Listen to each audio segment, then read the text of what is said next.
Form 47 پر آنے والی حکومت تو قابل قبول نہیں ہو سکتی.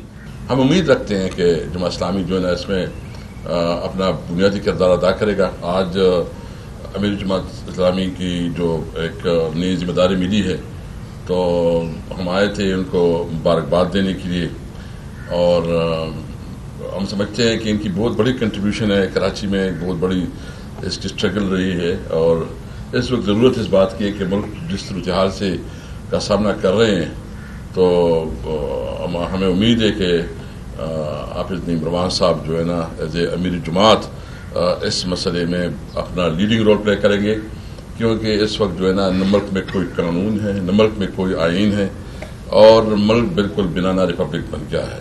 ایک جنگل کا قانون ہے.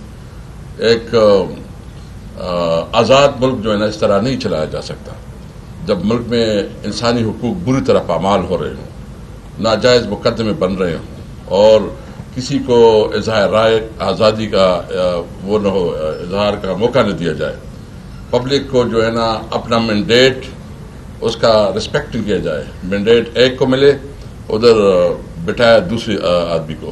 تو اس طرح جو ہے نا کوئی سوسائٹی، کوئی ملک، کوئی معاشرہ آگے نہیں بڑھ سکتا.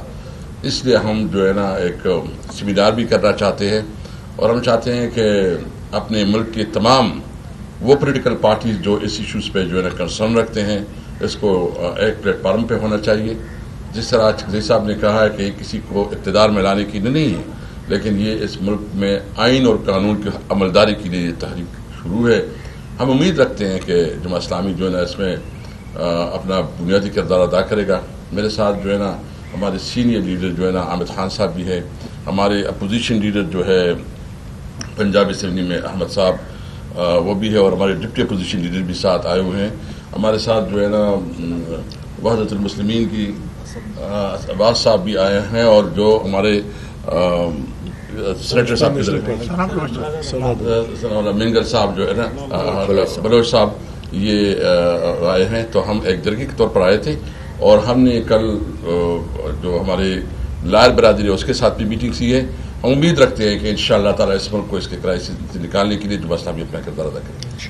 اصولی طور پر گفتگو ہماری ہوئی ہے، اس سے تو پاکستان کے ہر ذی شعور اور آئین پر اور قانون پر اور پاکستان پر یقین رکھنے والے لوگوں کو ظاہر ہے اس سے اختلاف ہو ہی نہیں سکتا. اس پہ مکمل اتفاق ہے کہ پاکستان میں آئین کی اور جمہوریت کی بالادستی ہونی چاہیے.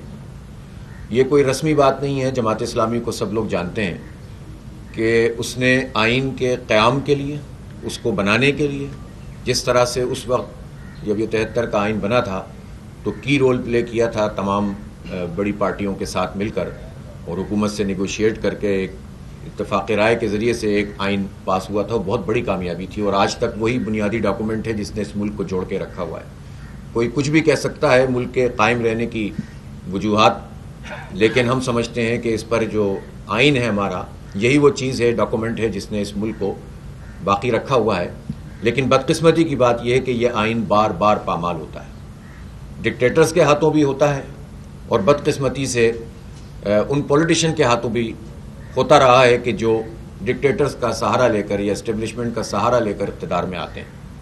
اس لیے ہم صرف ایک بات نہیں کہتے، ہم سب کو ہی اس پر سوچنا پڑے گا اور اپنی رائے کو مستحکم کرنا پڑے گا، اور اس کے اوپر ایک ایسا کمٹمنٹ کرنا پڑے گا کہ ہم پھر واقعی آئین کی بالادستی کو تسلیم بھی کریں، خود بھی کریں، پولیٹیکل پارٹیز بھی کریں، اور تمام جو بھی ہمارے اس ملک کو چلانے والے ادارے ہیں وہ سب کریں.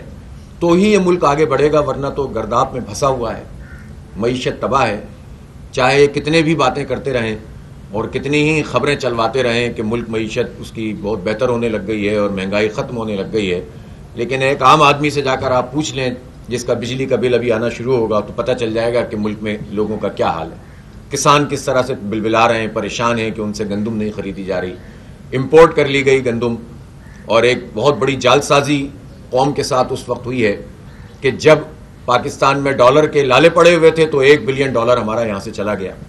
تو ظاہر ہے کہ یہ سب چیزیں انحراف ہیں آئین سے، قانون سے، قانون کی بالادستی سے، جس کے نتیجے میں یہ صورتحال ہے، اور یہ بدتر ہوتی چلی جائے گی اگر اس پر کوئی اتفاق پوری قوم میں اور اس کے اوپر کوئی بڑی تحریک نہیں چلی.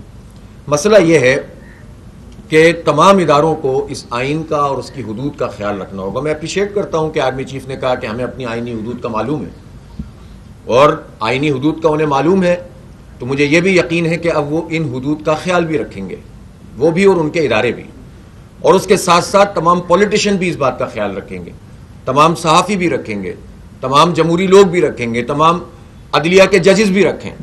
ان سب کو آئین کی پابندی کرنی چاہیے. صرف معلومات ہونے سے تو بات نہیں بنتی نا.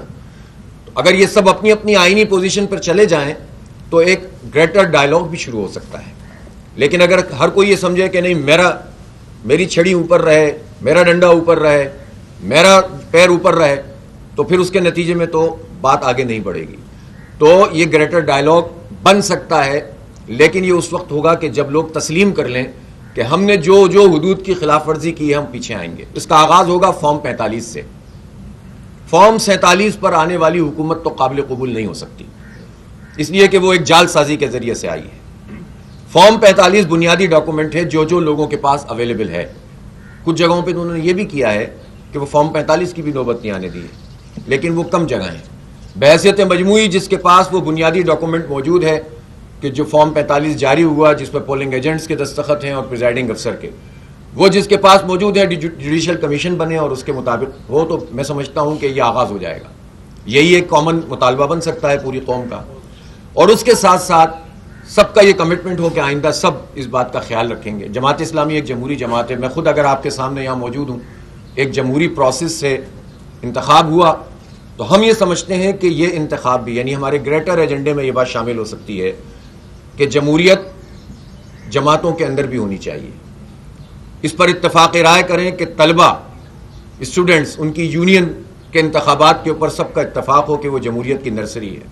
لوکل باڈیز اور اس کی امپاورمنٹ، اس کو اختیار دینا، گراس روٹ لیول تک اختیارات منتقل کرنا، ہماری الحمدللہ اس پر ڈسکشن ہوئی، سب کا اتفاق ہے، لیکن اس کو ایجنڈا بننا چاہیے.